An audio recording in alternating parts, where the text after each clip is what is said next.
Assalamu alaikum. Welcome to a new episode of IQRAA, a program that mostly and modestly attempts to inject a dose of reason into our religion, which is really the way it's supposed to be anyway. The reason that we started this program again is to make sure that we have a new, presentation for those that might have some sort of really bad impression about what our religion is all about the fact that it's a peaceful religion, about the fact that it's a religion that is about knowledge and reason. And it started with Iqra, read, seek knowledge. Today's episode or lecture is about the fact that we are instructed to avoid making the mistake of al-ghulu, the exaggeration in our religion. And the reason that that is important because it tends to turn people off and away from religion. Allah subhanahu wa ta'ala says, speaking to Ahl al-Kitab, to the Jews and the Christians before us, he said, يا أهل الكتاب لا تغلوا في دينكم ولا تقولوا على الله إلا الحق. Do not exaggerate or become extremists in your religion, and do not say about Allah except the truth. And al-haq is the truth that is not changeable. It's not like sawab, right or wrong. This is haqq, which means that's the ultimate truth. And we can relate to that when we now speak to people about Islam, and we find that sort of, either hesitation, or, to be quite honest, sometimes you find people being completely against and sometimes scared of Islam. And this is, speaking about people who are not Muslims. Now, as to Muslims or people who are born Muslim, a lot of them are also walking away. We have to be honest with ourselves. And when you ask why, and I said that last time in the lecture about atheism, they will tell you that, they either heard stories that are somewhat, abhorrent about how Islam is supposed to be, and usually that's not from the Quran, it's not from the Kitab, and it's not from Ta'aleem al-Islam, the real Ta'aleem. But they may have heard it from some person, from some sheikh, from in a certain place. So we are trying to really combat that in a new light and new sort of approach. And today I realized that one of those sort of illustrations could be done through the story of the Prophet Nuh, Nabiullah Nuh. Now, the stories in the Quran, what's called al-Qasas al-Qurani, are really important because they teach us lessons. So we have to always think about, what does that story tell me, and what does it teach me? And the story of Sayyidina Nuh is one of those stories that has been a complete fascination. It has presented more than an intrigue to the three religions, Judaism, Christianity, and Islam, but also to different civilizations, dating back to the tale of Gilgamesh, and now we have almost 500 different fictions about the story of the Prophet Nuh and the Great Flood. Now, what I want to talk about is not necessarily the story as it happened, because most of us know the story, or at least know the story as it's told in the Quran. What I want to talk about is how that story was misconstrued in the Torah, especially in the Old Testament, in Genesis, and how that made people react negatively, and how it was pretty much cleaned up in the Quran in a way that makes it more presentable. And from that story, I sort of want to try to kind of really give the conclusion that it's all about, how you present things. Now, the story of the Prophet Nuh, as you know,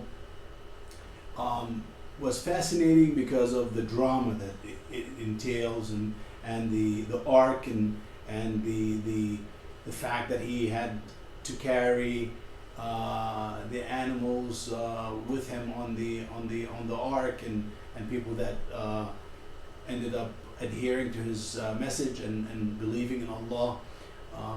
But more importantly, we want to talk about two things. The first thing, we want to talk about a philosophical issue which kind of made a lot of people really question the fairness of Allah. But that is the truth.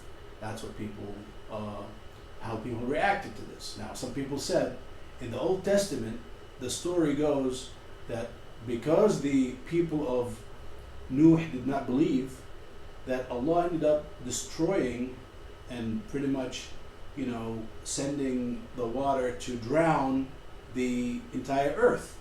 And nobody basically survived other than people that were on the ark. Now, because of the facts, the way that they were presented in the Torah, for example, and in the New Testament, and in a lot of stories that followed, a lot of people ask the question, first of all, why would Allah and why would God, for other religions, destroy everybody and drown everybody, even those that did not have anything to do with da'wat or the message of Sayyidina Nuh? It sounds like it's not fair, and we know as Muslims that is in line with our beliefs as well. من عمل صالحا فلنفسه. Whoever does good to himself. ومن أساء فعليها. And if you do bad, it's against you. وما ربك بظلام للعبيد. And Allah does not treat people unfairly. And ولا تزر وازرة وزر أخرى. Nobody will carry the sins of somebody else. If that is true, then we have to explain to people that ask the question. Now, the church failed to explain that because they felt that this is the story and that's the way it's presented, and it is what it is. Therefore, you had people like Giordano Bruno, who was supposedly a believer, who said, I can't accept that Allah or God would destroy the entire mankind because of the fault of the people of Nuh. So the church regarded him as a heretic, and they burned him alive, as they used to do in the 14th, 15th, and 16th centuries. And he was in fact burned alive in the 16th or beginning of 17th century. Now, the reality is, now in the Quran we have the answer to that. And the answer to that, as it is presented in the Kitab, is that Sayyidina Nuh was sent to his people. وَلَقَدْ أَرْسَلْنَا نُوحًا إِلَى قَوْمِهِ. We sent Nuh to his people. And أَنذِرْ قَوْمَكَ. And so on goes the ayat that it deals with his people. And when his people did not obey and did not listen, Allah sent the tufan, فَأَغْرَقْنَاهُمْ. So that is basically a more reasonable punishment to the people that lived with Sayyidina Nuh. But it would not be fair to kill and drown everybody else. Therefore, when we look at the ayat in the Quran, you will find the story of Sayyidina Nuh in 28 surah, and you will see that he is mentioned 43 times. In all of those surah, Allah will say, أرسلنا نوحا ولقد أرسلنا نوحا إلى قومه فقال يا قوم اعبدوا الله ما لكم من إله غيره. Specifically, Allah keeps repeating that it to His people. And in fact, Sayyidina Nuh was not sent to mankind.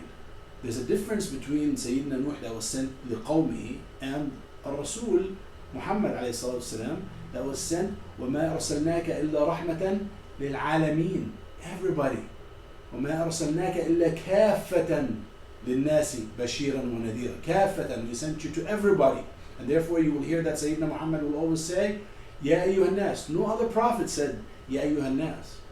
Other prophets would speak to their people, the qawm, to their tribe, to their millah. The Prophet ﷺ, because he came with the last message, his message was different. And therefore, we have to distinguish between Sayyidina Nuh and Risalat Muhammad ibn Abdullah ﷺ. So, that is certainly something that makes people feel better from a sort of Iman standpoint. Now, when we go into the facts, the story about Sayyidina Nuh bringing every single animal and every single bird and every single insect on the ark, that story is not believable, because how could he do that? I mean, how could he even bring wild animals? How did that happen? How was he able to keep them? How was he able to? What kind of cages did he have? And you will find that stories were made up, and even the hadith. As if you'll find that in some stories that were reported on Ibn Abbas, and you'll find it in Ibn Kathir, في البداية والنهاية, and other Mufassirin said that really doesn't make sense, like Imam al-Alusi, because how could you have these animals that would coexist together for what was reported in the Old Testament as 150 days of constant rain? So the story has an inherent problem. And once they started using these facts in the Torah, then they started making things up as they go. For example, how did Sayyidina Nuh deal with feeding these animals? How did Sayyidina Nuh deal with cleaning up after these animals? And some stories have it that rats infested the ship, and then the lion sneezed, and two kittens came out of his nose and ate the rats. Stories that basically are not mentioned in the Quran because they're just basically made up and they don't really make sense. Another story that does not make sense, that we have to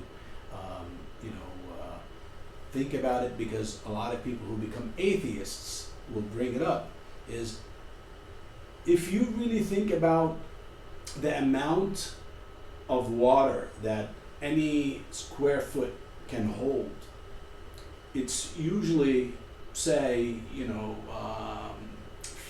4 to 8 kilograms in a square foot area, and it could go, or the equivalent of, say, 10 or 12 pounds of water, or liters, I should say. If that really is the case, then if all the water in the world covers the entire earth, basically it would not go higher than about, say, 4 inches.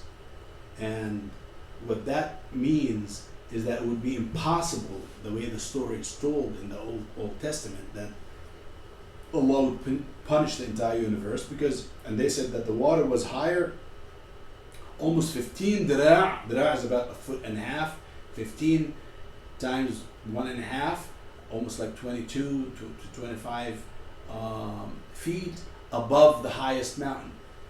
So that story does not even make sense, and we will find that Allah specifically said that when He basically gave Sayyidina Nuh the sign to bring the animals onto the ark, He said, فأوحينا إليه أن نصنع الفلك بأعيننا ووحينا فإذا جاء أمرنا وفار التنور. So he said, make the ark, and when you get that sign, that the وفار التنور, then فاسلك فيها من كل زوجين اثنين. At that point, bring two animals of each kind.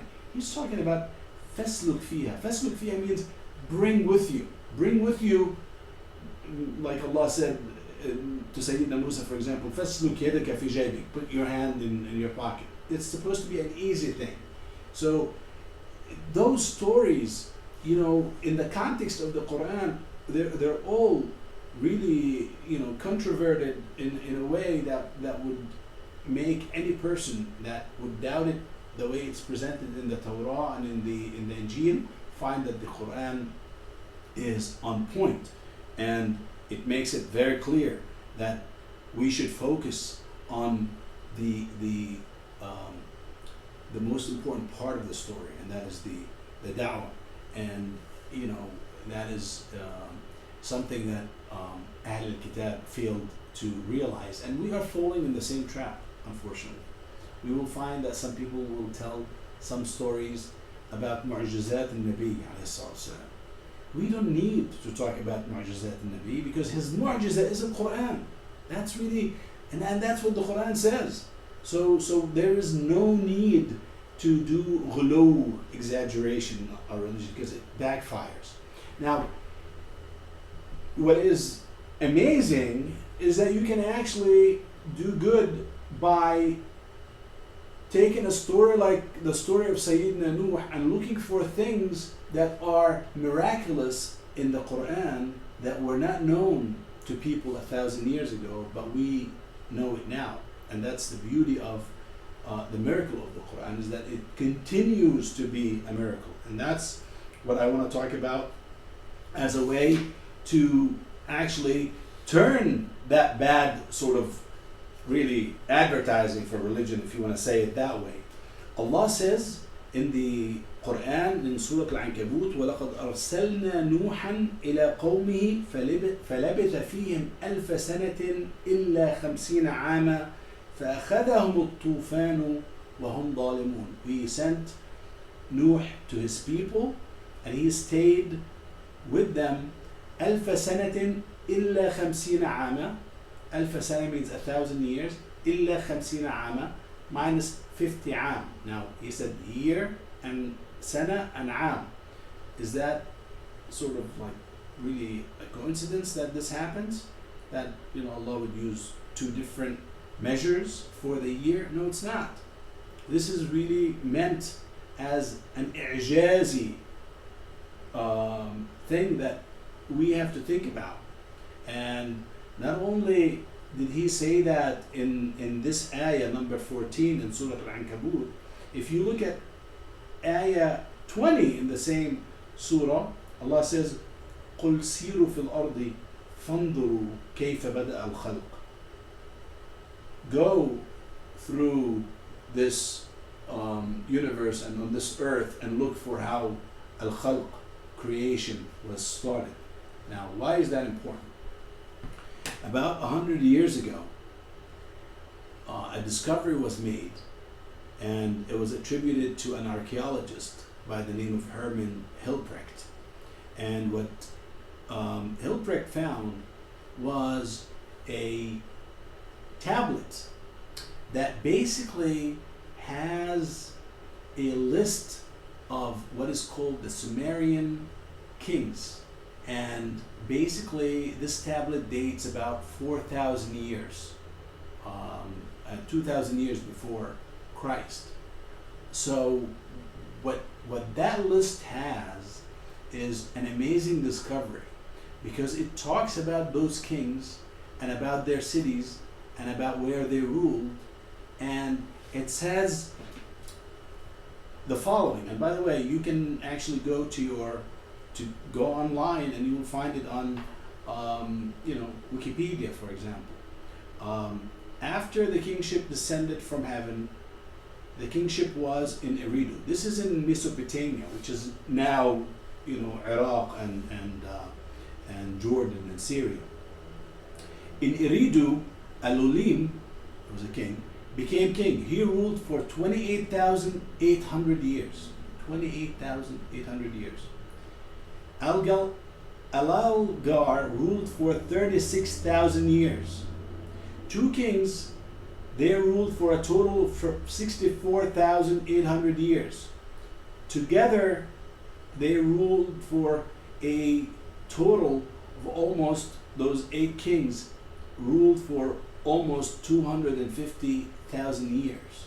You can just go to Google and type in Sumerian king list. That tablet is, you will find it in Oxford, in the museum, which shows that the measure that they used to use at that time for the year was not the measure that we use now.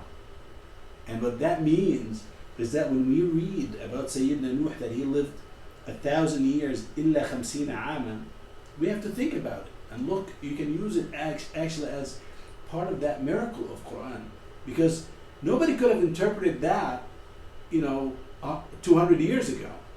And people actually, some accepted it because they just believe in the Qudra. They attributed that to the Qudra al-Ilahiyya, which is great, and we all accept that. Allah khalaq Adam بدون أب وأم. He خلق عيسى بدون أب, and he قادر to make Adam live 950 years, and people said that it was more than 950 years. But look at this. He says لبث فيهم ألف سنة إلا 50 عاما. Why didn't he say ألف سنة إلا 50 سنة? Because sana changes from people to people. It also changes from the same people if they use al-hawl al-qamari, how long it takes for Earth to go around the moon, and how long it takes for Earth to go around the sun. And it also changes for different people who might live in rural areas, and they might use nizam al-fusul, nizam al-zar'i, nizam al-diwan, which is just basically nizam 6 months for the year. And in the Quran, قال كم لبثتم في الأرض عدد سنين قالوا لبثنا يوما أو بعض يوم فاسأل العادين. So if you really think about that, basically we have to do what? We have to نسأل العادين, ask people that are counting, because that's really how you decide what does sana mean.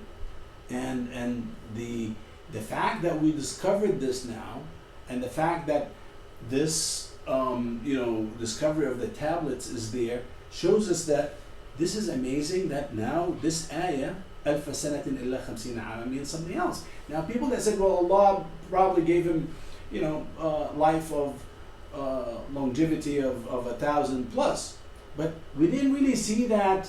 First of all, we didn't hear anything specific about that from his people. In fact, not only that, if you look at what his own people said to him, they said, they said this to Sayyidina Nuh.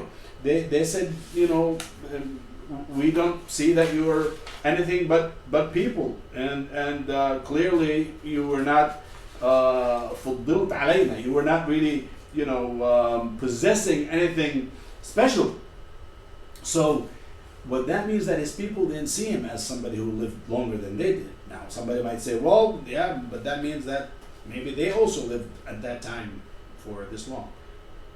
Look, archaeology has been fascinating. They can tell you how long somebody lived from, examining their teeth. And it seems like people lived much less in the past than they do now. This is science, not me speaking. And if they did, and you want to make that argument, then where are they? Why have we been able to discover dinosaurs from millions of years ago, and we haven't been able to discover humans that lived for that long? Now, there are things in the Quran that you will find that are mind-boggling. I mean, you some of the things you also have looked at and probably did not even notice. I'll give you an example. When you look at Surah Al-Baqarah, for example, okay? Now, compare the rasm for Sayyidina Ibrahim, the way it's written in Surah Al-Baqarah, for example, the ayah 258. You will see that it says, ألم تر إلى الذي حاج إبراهيم في ربه أن أتاه الله الملك إذ قال إبراهيم. And then it says the name Ibrahim 3 times, and you probably read this hundreds of times, and you didn't notice that here Ibrahim does not have a ya, like it has in Surah Ibrahim with a ya. Okay, it has Ibrahim because that's how it's pronounced in Kanani, and that's why even Jews until now, they say Ibrahim, they don't say Ibrahim. And what this says, and this is my modest reading, Allah gives us some sort of like a snapshot sometimes of how things were because He's telling a story. And He gave us the number of years that Sayyidina Nuh lived according to the way that they were counting, because He says, فَلَبِثَ فِيهِمْ, He stayed with them. So they were the ones that were counting His age as being 1,000 minus 50. And remember, right there He says, أَلْفَ سَنَةٍ إِلَّا خَمْسِينَ عَامًا. So different measures. If I say to you, you ask me what time is it now, and I look and I say, it's 5 to 4. Does that mean that it's -1? Or if it's, let's say it's 5 to 10, does that mean that it's 5? No, it means 10 minutes to 10 o'clock, which is different units, hour and minutes. And my point here is that you can take the Quran and use that beauty of that miracles that is connected to discovery and connected to science and connected to archaeology. قُلْ سِيرُوا فِي الْأَرْضِ فَانظُرُوا كَيْفَ بَدَأَ الْخَلْقِ. Look, اقرأ, find, seek knowledge, and then go back to this kitab and you will see that it's mu'jiz. And that's why the mu'jiza of Sayyidina Muhammad ﷺ is the Quran, and that's enough as a mu'jiza because it encompasses all the other miracles that you will find that other Rusul were given. And that's why Rasul ﷺ ursila lin-nasi kafatan, for everybody. And this sort of approach will attract people to our religion instead of telling them stories that will make them think that we are basically not up to date with what's going on in the world. We should actually be more up to date than the average person because we have this Quran bayna aydina. I hope that you found this lecture to be useful, and thank you for listening, and please share it. We want to make sure that people benefit from this. We're not looking for a number of subscribers for the sake of having subscribers. If one person only can really find knowledge in these lectures, this would be a great accomplishment. Jazakumullah khair. Assalamu alaikum wa rahmatullahi wa barakatuh.